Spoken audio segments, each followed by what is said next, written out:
She said, "I speak Apache." The chief Apache dropped his spear when she whispered his boyhood name. Arizona Territory, 1877. Eleanor stood between Apache warriors and railroad men, one word away from a massacre. When she spoke in perfect Apache, the feared Chief Thunderfoot froze, but when she whispered his secret childhood name, his war lance fell to the ground. How could an English librarian know something so intimate? And why was someone so desperate to start this war that they'd kill anyone who tried to stop it? This is the story of a woman who dared to stand between two worlds, and the friendship that would either save them all or destroy her. The October sun of 1877 beat mercilessly upon the Neutral Valley, turning the red earth of Arizona Territory into a silent furnace. Eleanor Whitaker adjusted her wide-brimmed hat and watched the two groups position themselves like chess pieces on opposite sides of the dusty clearing. To her left, a dozen Apache warriors sat motionless on their painted ponies, their bronze faces carved from stone, feathers dancing in the desert. To her right, territorial officials and railroad men fidgeted in their wool suits, sweat staining their collars despite the morning hour. Eleanor stood alone in the middle, her heart hammering against her ribs. At 27, she had translated diplomatic correspondence in 3 languages, but nothing had prepared her for this moment. The weight of preventing a war rested on her shoulders, shoulders that had grown strong from years of missionary work alongside her late parents in northern Mexico. "Miss Whitaker," Governor Samuel Crawford called from behind her, his voice tight with nervous authority. "Remember, we need them to understand that progress cannot be stopped. The railroad will come through, one way or another." Eleanor nodded without turning around, her fingers unconsciously touching the worn leather journal tucked inside her riding jacket. Within its pages lay years of Apache legends, stories, and linguistic notes, gifts from her childhood friend Ayanna, whose family had taken Eleanor in during a cholera outbreak that claimed her parents' mission. The Apache delegation began to move. Their leader, Chief Nantan Lm Thunderfoot, rode forward on a magnificent black stallion. Eleanor had heard the stories, how he had led his people through impossible mountain passes to escape cavalry pursuits, how his very name struck fear into the hearts of settlers from Tucson to El Paso. But as he approached, Eleanor saw something else in his weathered face, the same careful intelligence she remembered in Ayanna's father, the same protective love for his people that had once sheltered a frightened English girl. Nantan dismounted with fluid grace, his beaded buckskin shirt catching the light. In his right hand he carried a war lance decorated with eagle feathers and painted symbols. The message was clear. He came in strength, not submission. "The white eyes speak of peace," Nantan said in accented English, his voice carrying across the valley like distant thunder. "But their iron horse destroys the sacred resting place of our ancestors. Their promises are like morning mist, beautiful, but gone when the sun rises." Governor Crawford stepped forward, mopping his brow with a handkerchief. "Chief Thunderfoot, we come in good faith. The railroad brings prosperity to all peoples. Surely we can find accommodation." Nantan raised his lance, and the Apache warriors behind him shifted restlessly. "Accommodation?" The word dripped with contempt. "You would accommodate a rattlesnake in your bed? You would accommodate fire in your lodge?" Eleanor felt the tension crackling like lightning before a storm. On the railroad side she could see Horace Fallon, the railroad magnate, whispering urgently to his foreman. Fallon's cold gray eyes never left the Apache chief, calculating, scheming. This was the moment. Eleanor took a deep breath and stepped forward, placing herself directly between the two groups. The morning wind caught her brown hair, pulling strands free from the practical bun she wore. "Shina Nishigi, Ayo o Unji," she said clearly, her voice carrying the musical cadence of the Apache language. "Nihi na Nishigi," by ZH, and the effect was electric. Every Apache warrior straightened in his saddle. Nantan's lance wavered, his eyes widening with shock. Behind her, she heard Governor Crawford's sharp intake of breath. "I bring you work of goodwill," Eleanor continued in English, translating her words. "Our work together brings harmony." But Nantan was staring at her as if seeing a ghost.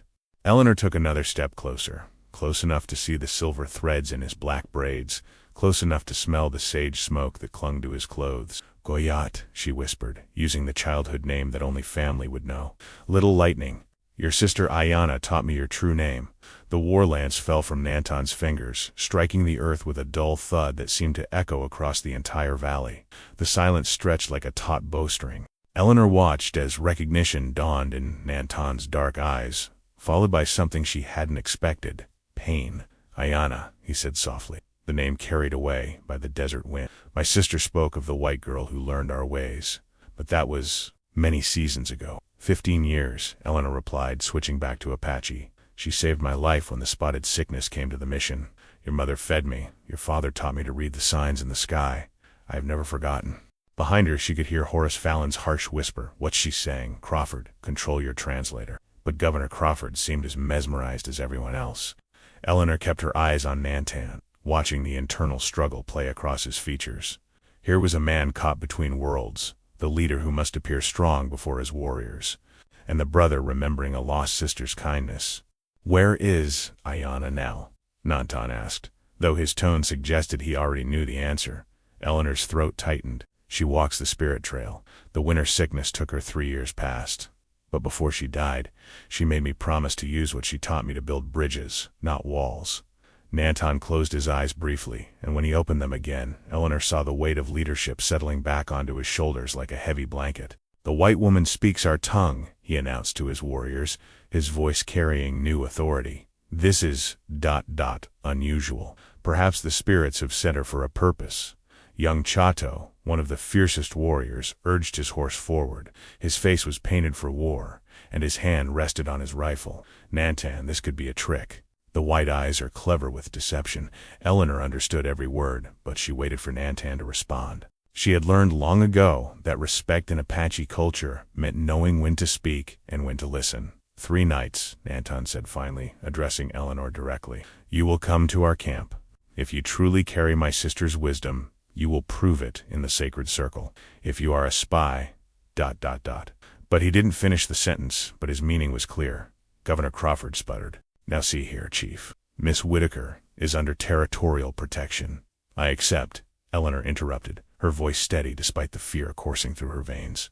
She knew she was walking into a den of wolves, but she also knew it might be the only chance to prevent the bloodshed that Horace Fallon seemed determined to orchestrate. Fallon stepped forward, his expensive boots crunching on the gravel. Governor Crawford, surely you can't allow this. Miss Whitaker is a valuable asset to the territory. If something happens to her, nothing will happen to her, Nantan said, his English precise and cold. She will be under the protection of Apache law. But if your soldiers follow, if your spies watch our camp, the protection ends. Eleanor turned to face the railroad delegation. Fallon's face was flushed with anger, but she caught something else in his expression: calculation. This wasn't going according to his plan. I'll need my saddlebags, Eleanor said to Governor Crawford, and my journal. Eleanor, Crawford said quietly, using her first name for the first time. Are you certain about this? These people. They're not like the mission Indians you knew as a child. Eleanor almost smiled. If only he knew how wrong he was. Governor, with respect, these people raised me when I had no one else. I trust Chief Thunderfoot's word more than I trust most white men's contracts. She didn't look at Fallon when she said it, but she heard his sharp intake of breath. As the sun climbed higher, Eleanor gathered her few belongings and prepared to cross a line that few white women had ever crossed. She was about to enter the heart of Apache territory, where her life would depend entirely on the memories of a friendship forged in childhood and the wisdom of a dead sister's teachings. Nantan mounted his stallion and extended his hand to help Eleanor up behind him. As she settled onto the horse's back, she heard Fallon's voice, low and menacing. Crawford, if that woman doesn't return with a signed treaty, I'll hold you personally responsible for the consequences. The threat sent a chill down Eleanor's spine, but it was too late to turn back now.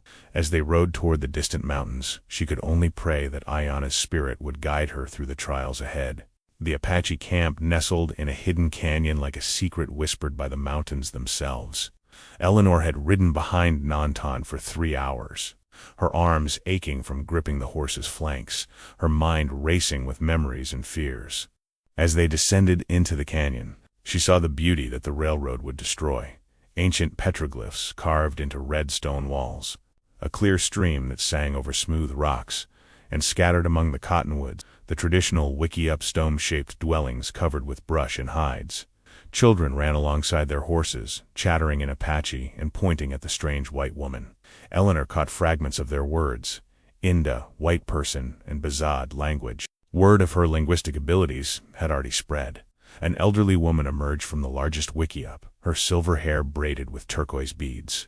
Eleanor recognized the bearing of a matriarch, someone whose word carried weight in tribal decisions. "Grandmother," Nantan said respectfully as he dismounted, "this is the woman I told you about, Ayana's friend." The old woman, Nantan's mother, Eleanor realized, studied her with eyes that seemed to see straight through to her soul.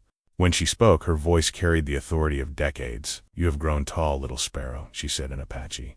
"But do you still remember the songs Ayana taught you?"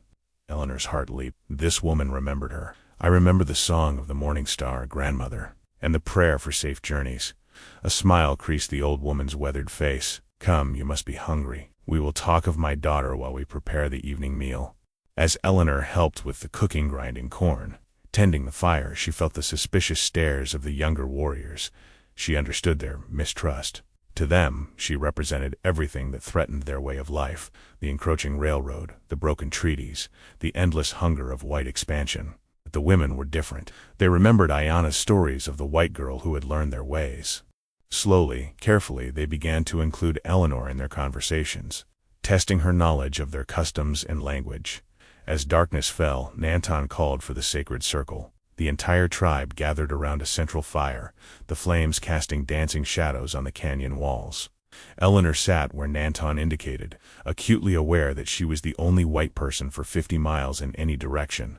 "The white woman claims to carry Ayana's wisdom," Nantan announced to the assembled tribe. "For 3 nights, we will test this claim. If she speaks truth, perhaps the spirits have sent her to help us find a path through the darkness ahead."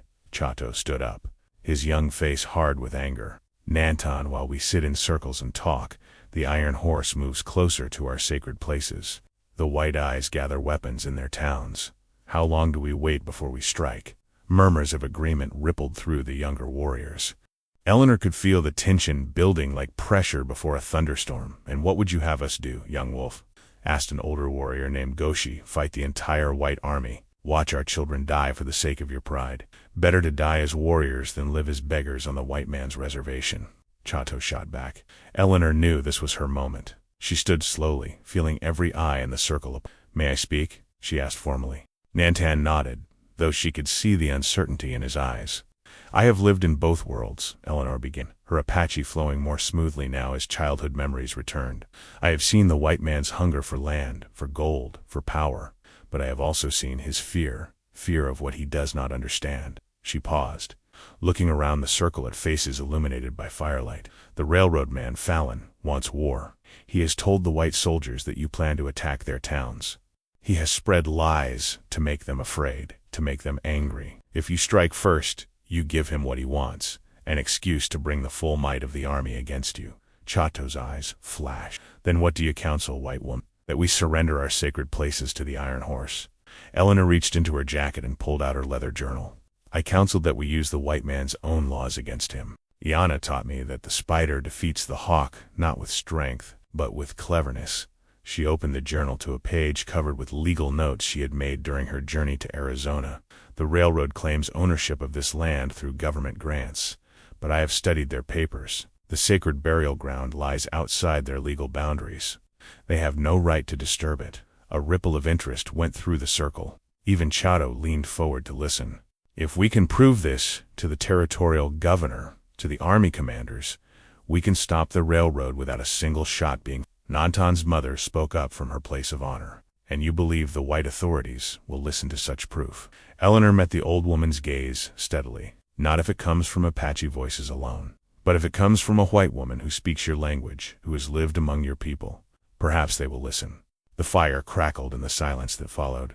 Eleanor could see the internal debate playing out on faces around the circle. Hope warring with skepticism. Desperation fighting against pride. Finally, Nantan spoke. "Tomorrow night, you will tell us more of these white man's laws. But tonight, we honor the memory of my sister. Grandmother, will you sing Ayana's song?" As the old woman's voice rose in a haunting melody that spoke of loss and love and the eternal cycle of life, Eleanor felt tears streaming down her cheeks. She was no longer just a translator caught between two worlds. She was Ayana's sister, carrying forward a legacy of understanding in a time of hatred. But even as the beautiful song washed over her, Eleanor couldn't shake the feeling that time was running out. Somewhere beyond the canyon walls, Horace Fallon was plotting his next move, and she feared that all her good intentions might not be enough to prevent the storm that was coming. Miles away from the Apache camp, In the smoky back room of Tucson's Grand Hotel, Horace Fallon spread a map across the mahogany table. The railroad magnate's cold gray eyes traced the proposed route with the precision of a predator stalking prey. "Gentlemen," he addressed the assembled group of territorial officials and militia leaders, "we have a problem. That interfering woman has complicated our timeline." Sheriff Tom Bradley, a man whose loyalty could be bought with railroad gold, leaned forward. "What do you want us to do, Mr. Fallon?" "Governor Crawford specifically ordered no military action while she's in the Apache camp." Fallon's smile was thin as a knife blade. "Crawford's authority only extends so far. What if the Apaches were to attack first? What if Miss Whitaker were to become a casualty of their savage nature?" Colonel James Morrison, the local army commander, shifted uncomfortably. "Now see here, Fallon. I won't be party to murdering an innocent woman." "Murder?" Fallon's voice dripped with false innocence. "Colonel, I'm simply suggesting that we prepare for the inevitable. These Apaches are warriors, not diplomats. How long before their true nature asserts itself?" He pulled out a leather portfolio and extracted several official-looking documents. "I've taken the liberty of preparing incident reports, unprovoked Apache attacks on surveying teams, threats against railroad workers, all properly witnessed and notarized." Sheriff Bradley examined the papers with growing unease. "These are dated for tomorrow, Mr. Fallon. Preparation, Sheriff. When the attacks occur, and they will occur, we'll be ready to respond with appropriate force." Colonel Morrison stood abruptly. "I want no part of this charade. If you manufacture a war, Fallon, you'll do it without Army support." As the colonel stormed out, Fallon's expression never changed. He had expected military resistance. That's why he had cultivated other allies. "Sheriff Bradley," Fallon continued smoothly, "I trust your militia volunteers are properly motivated." Bradley nodded reluctantly. The railroad money had bought loyalty from desperate min farmers facing foreclosure, drifters with nothing to lose, and a few genuine Indian haters who needed no financial incentive. "Good. Tomorrow night, I want teams positioned around the Apache camp. If Miss Whitaker attempts to leave with any inconvenient information, well, these mountains can be dangerous for travelers." Meanwhile, back in the Apache camp, Eleanor sat by the dying embers of the council fire, her journal open on her lap. She'd spent hours reviewing her legal notes, preparing for tomorrow night's crucial presentation. Nanton approached quietly, his moccasins silent on the sandy ground. "You do not sleep, Ayana's sister." Eleanor looked up, grateful for the company. "I keep thinking about something Ayana once told me. She said that sometimes the greatest danger comes not from the enemy you can see, but from the friend who smiles while holding a knife." Nanton settled beside her, his weathered face thoughtful. "You speak of the railroad man, Fallon. He wants this war, Nanton. I saw it in his eyes today. Every word I spoke in Apache, every moment of understanding between us, it threatened his plans." "Then why do you risk yourself for people who may not want peace?" Eleanor closed her journal and looked up at the star-filled sky. "Because Yana believed that understanding could triumph over hatred. Because your mother welcomed a frightened child when she had every reason to turn her away. Because double quotes." She paused, searching for the right words. "Because I've seen what happens when good people do nothing while evil men make their plans." Nanton was quiet for a long moment. When he spoke, his voice carried the weight of leadership and loss. "My people have fought for generations to protect our sacred places, our way of life. Many have died. Many more will die if this war comes. It doesn't have to come. The law's on your side if we can prove it before. Fallon forces a confrontation, and you believe your white authorities will choose justice over gold." Eleanor met his gaze steadily. "Some will. Enough, I hope." A sound from the canyon rim made them both look up. One of the sentries was signaling riders approaching. Nanton rose swiftly, his hand moving to his knife. "Soldiers?" Eleanor asked in Apache. "No, the hoofbeats are wrong. These are white men trying to move quietly." Within minutes the camp was alert but silent. Warriors melted into the shadows while women and children moved deeper into the canyon. Eleanor found herself pressed against the rock wall beside Nanton's mother, her heart pounding. The riders passed without entering the canyon, but their message was clear. The Apache camp was being watched. "Fallon's men," Eleanor whispered. Nanton's mother nodded grimly. "The spider weaves his web, but sometimes the spider becomes trapped in his own creation." As dawn approached, Eleanor realized that her 3-day sanctuary was becoming a race against time. Somewhere in the darkness beyond the canyon, forces were moving that would determine not just the fate of the railroad, but the survival of an entire people. She thought of Yana's words about friends with hidden knives, and wondered if she would live long enough to expose the truth that might save them all. The second night's council began with ominous news. Goshi, the older warrior, had returned from a scouting mission with troubling intelligence.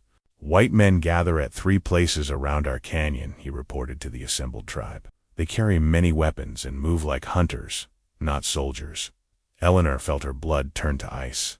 Fallon was positioning his pieces for whatever game he planned to play. Chato stood immediately, his young face flushed with anger. "You see, while we sit and talk, they prepare to attack us. Nantan, we must strike first." "No," Eleanor said firmly, rising to her feet. "That is exactly what they want. Fallon has prepared for Apache aggression. He has papers ready to justify whatever response he chooses." She opened her journal to the pages she had studied all day. "But he has not prepared for this." Eleanor moved to the center of the circle, her voice carrying clearly in the firelit space. "I have spent years studying the white man's laws, the treaties, the land grants. The railroad claims authority through the Pacific Railroad Act, but that authority has limits." She pulled out a hand-drawn map carefully copied from territorial surveys. "The sacred burial ground lies here, on a mesa that was specifically excluded from railroad grants because of its archaeological significance. A white archaeologist named Powell documented Apache burial sites there in 1875. Murmurs of interest rippled through the circle. Even Chato leaned forward to study the map. "But more importantly," Eleanor continued, "Fallon has falsified his survey documents. The real boundary markers were moved in the night. I found the original markers during my journey here. They're buried under rock cairns a full mile east of where Fallon claims them to be." Nanton's eyes sharpened. "You can prove this?" "With the right witnesses, yes. But we need to get this information to Governor Crawford and Colonel Morrison before Fallon can act." Chato's skepticism was evident. "And how do we know the white authorities will believe Apache testimony, even with your support?" Eleanor smiled grimly. "Because it won't be just Apache testimony. I've been corresponding with a newspaper reporter in Phoenix, a woman named Sarah Chun, who has been investigating railroad corruption. She's been waiting for proof of Fallon's illegal activities." The old grandmother spoke up from her place of honor. "You have planned this carefully, little sparrow. But plans are like morning mist, beautiful until the wind blows." As if summoned by her words, the sound of gunfire erupted from the canyon rim, not the disciplined volleys of soldiers, but the ragged shooting of an undisciplined militia. "They attack," Chato shouted, reaching for his rifle. "No," Nanton commanded. "This is not a real attack. Listen, they shoot into the air, not into our camp." Eleanor's mind raced as she understood the deception. "It's a false flag. Fallon's men are creating the sound of battle to justify their response." Even as she spoke, they could hear voices shouting in English from the canyon rim. "The Apaches are attacking. Send for the army." Nanton turned to his warriors. "No one fires a shot. No one gives them the war they want." But Chato's patience had reached its limit. "While we cower in the rocks like rabbits, my honor will not allow it." The young warrior broke from the circle, rifle in hand, heading for the canyon wall. Eleanor didn't think she simply acted, throwing herself between Chato and the path upward. "Stop," she commanded in Apache. "Your honor demands wisdom, not foolishness. If you fire that rifle, you kill every person in this canyon." Chato's eyes blazed with fury. "Move aside, white woman. You do not command Apache warriors." "No," Eleanor replied steadily, "but I carry Ayana's wisdom, and she would tell you that true courage sometimes means not fighting." For a moment, the young warrior wavered. Then the sound of approaching hoofbeats made the decision for him. A large force was riding hard toward the canyon, too large to be Fallon's militia. "Army," Goshi confirmed grimly. "Many soldiers." Eleanor felt the trap closing around them. Fallon had orchestrated this perfectly, create the illusion of Apache aggression, then arrive with overwhelming force to rescue the situation. But as the riders entered the canyon, Eleanor saw something that made her heart leap with hope. At the head of the column rode not just Colonel Morrison, but Governor Crawford himself, and beside him, a woman Eleanor recognized from newspaper photographs, Sarah Chun, the reporter. "They came," Eleanor whispered in wonder. Nanton looked at her sharply. "You sent word?" Eleanor shook her head. "I couldn't. But Sarah Chun is brilliant. She must have put the pieces together herself." As the official party dismounted, Eleanor could see Horace Fallon among them, his face a mask of barely controlled rage. His carefully laid plans were unraveling. Governor Crawford stepped forward, his voice carrying clearly in the canyon. "Chief Thunderfoot, I've come to hear Miss Whitaker's report personally. There have been disturbing allegations about the railroad's conduct, Eleanor moved to stand beside Nanton, her journal clutched in her hands. This was the moment. Everything depended on the chance to speak truth to power and hope that justice would prevail. But even as hope bloomed in her chest, she noticed Fallon's hand resting on his pistol, and she realized that the most dangerous part of their ordeal was just beginning. The confrontation in the canyon bottom felt like a powder keg waiting for a spark. Governor Crawford stood in the center, flanked by Colonel Morrison and Sarah Chun, while Horace Fallon positioned himself strategically near his armed escorts. The Apache warriors remained alert but peaceful, following Nanton's. Eleanor stepped forward, her journal open to the crucial pages. Governor Crawford, I have evidence of systematic fraud in the railroad's land claims. Preposterous, Fallon interjected, his voice sharp with desperation. Governor, this woman has clearly been coerced by these savages. Look at her. 3 days in captivity have obviously affected her judgment. Sarah Chun, a petite woman with intelligent eyes behind wire-rimmed spectacles, pulled out her own notebook. Mr. Fallon, I've been investigating your company's activities for months. Miss Whitaker's allegations align perfectly with my findings. Eleanor felt a surge of gratitude toward the reporter. The sacred burial ground lies outside the railroad's legal boundaries. The original survey markers were moved to create false documentation. She handed her map to Governor Crawford, pointing to the discrepancies she had discovered. Here and here, I found the original markers buried under rock cairns. They're marked with territorial survey symbols that predate Fallon's claims by 2 years. Colonel Morrison studied the map with a professional soldier's attention to detail. These coordinates would place the burial ground in protected archaeological territory. Lies and fabrications, Fallon snarled. But Eleanor could see sweat beading on his forehead, despite the cool evening air. Nanton spoke for the first time since the officials arrived. My people have no wish for war, Governor Crawford. We ask only that our ancestors' resting place be respected. You see? Fallon gestured wildly. They've brainwashed her completely. Governor, we cannot allow terrorist threats to dictate territorial policy. Sarah Chun looked up from her notes. Mr. Fallon, would you care to explain why your company has been purchasing weapons for local militias? I have receipts showing. Fallon's composure finally cracked. His hand moved to his pistol and Eleanor saw murder in his eyes. Enough. I've invested too much in this project to let it be destroyed by a meddling woman and a pack of savages. The canyon erupted into chaos. Fallon drew his weapon, but before he could fire, Chato, the young warrior who had been so eager for battle, tackled him from behind. The pistol discharged harmlessly into the air as both men went down in a tangle of limbs. Colonel Morrison's soldiers immediately surrounded the struggling pair, while Apache warriors tensed for action. For a moment, Eleanor thought the violence they had worked so hard to prevent was about to explode. Then Nanton's voice cut through the tension like a blade. Hold, he commanded in Apache. Let the white man's justice deal with the white man's criminal. Fallon was hauled to his feet, his expensive suit torn and dirty, his carefully groomed appearance destroyed. You fools, he spat at Governor Crawford. Do you have any idea how much money is at stake here? How many important men will be ruined if this project fails? Mr. Fallon, Governor Crawford said coldly, you are under arrest for fraud, conspiracy, and attempted murder. Colonel Morrison, please escort him to territorial custody. As Fallon was led away in shackles, still ranting about corruption and conspiracies, Eleanor felt the tension finally begin to drain from her shoulders. Sarah Chun approached her with a warm smile.